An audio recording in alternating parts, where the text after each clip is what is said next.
Bonjour à tous, nous reparlons NGT aujourd'hui en compagnie d'Arnaud Zegerman. Bonjour Arnaud. Bonjour. Bienvenue sur ce plateau. Merci. Vous êtes sociologue et cofondateur de l'Institut d'études Via Voice. Alors vous menez notamment des études sur les NGT.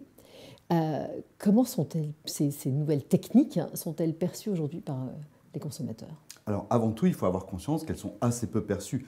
Assez peu perçues à la fois parce que c'est technique, c'est scientifique, c'est pointu, mais aussi on en parle très peu. C'est pas un débat dans l'opinion publique aujourd'hui, les NGT. Donc effectivement, on peut se dire et on peut espérer que par la suite ça va arriver, mais le niveau de connaissance aujourd'hui est relativement faible. C'est pour ça qu'effectivement, l'enjeu, lorsqu'on a interrogé les consommateurs et l'opinion, ça a été d'interviewer des petits échantillons pour essayer de comprendre ce qui était compris, pas compris, perçu, pas perçu. C'est-à-dire qu'on ne peut pas être dans des statistiques nationales représentatives comme du sondage. On a besoin d'apporter de l'information et de voir à partir de quand on perd le consommateur.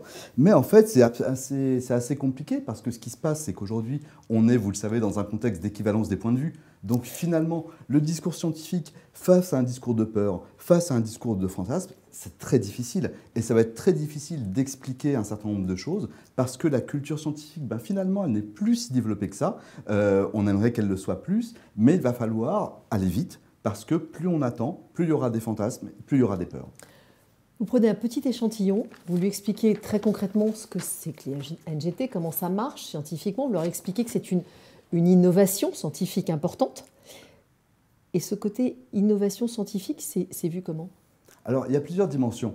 Déjà, on donne de l'information petit à petit, parce qu'encore une fois, c'est important de faire de la pédagogie en essayant d'être le plus neutre possible. On peut être favorable ou sceptique face aux innovations par principe. Donc, on a différents types d'échantillons par rapport à ça. Lorsqu'on explique les enjeux, finalement, on a été assez surpris. Lorsqu'on explique l'aspect très innovant des NGT, finalement, ça fait peur. Ça paraît presque miraculeux. Donc, plus ça paraît incroyable, plus ça fait peur, plus l'innovation inquiète. Donc on a été assez surpris et finalement, au bout d'un moment, ça devient presque suspect. Alors, on a continué à délivrer des informations à notre échantillon et on s'est rendu compte que finalement, l'information qu'ils retenaient le plus, qui les intéressait davantage avec les NGT, c'était ce côté « on aura moins besoin de pesticides ». Et effectivement, cet aspect-là a retenu l'attention bien plus que l'aspect purement scientifique où finalement, là aussi, on était dans le fantasme et l'inquiétude liée à une innovation majeure. Aujourd'hui, ce qui est scientifique est mal perçu ?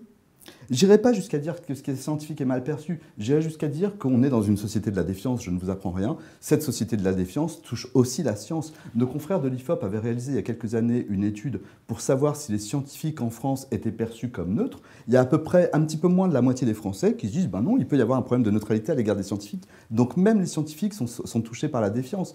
Donc ces questions-là, qui sont des questions en fait du quotidien, ce ne sont pas que des questions de scientifiques, puisque ça va se retrouver dans nos assiettes. En fait, elles inquiètent les Français et il est vraiment important d'expliquer quels sont à la fois les enjeux scientifiques, mais quels vont être les enjeux pour nous en tant que consommateurs.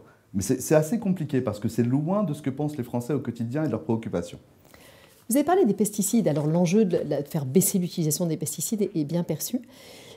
Est-ce que l'autre enjeu crucial là, qui est simplement de celui de faire face aux pénuries, de pouvoir se nourrir, est-ce qu'il est perçu par les Français ? En fait, c'est un petit peu inquiétant. C'est-à-dire que, je dis les Français, mais en fait, on est tous là-dedans avant de s'informer sur ces thématiques. On ne fait pas la connexion entre les thématiques.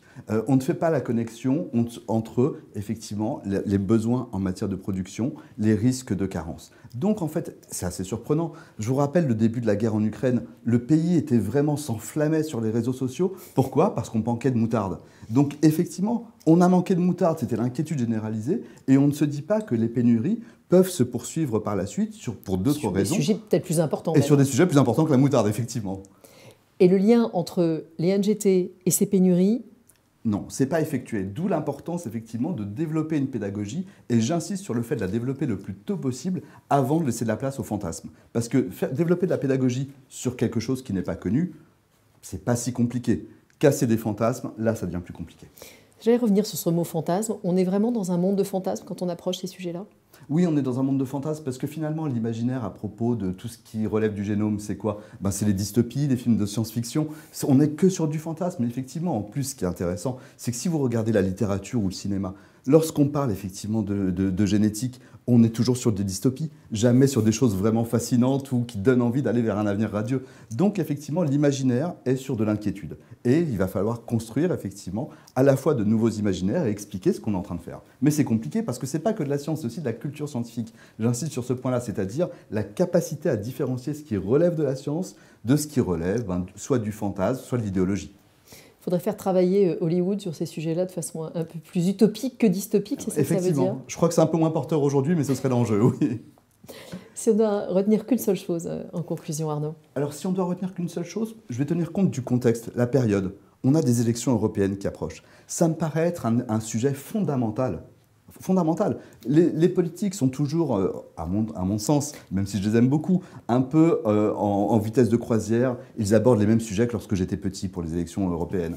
Je commence à être un petit peu vieux en plus. Donc effectivement, il me semble que la manière dont la science peut apporter certaines innovations, la manière dont ces innovations peuvent se retrouver dans nos assiettes, sont des vrais sujets politiques majeurs qui intéressent les Français. Ne pas aborder ces sujets juste avant une élection européenne, je pense que c'est une carence majeure, voire c'est une faille démocratique, puisqu'on ne parle pas de quelque chose qui va être fondamental pour nous dans les années à venir.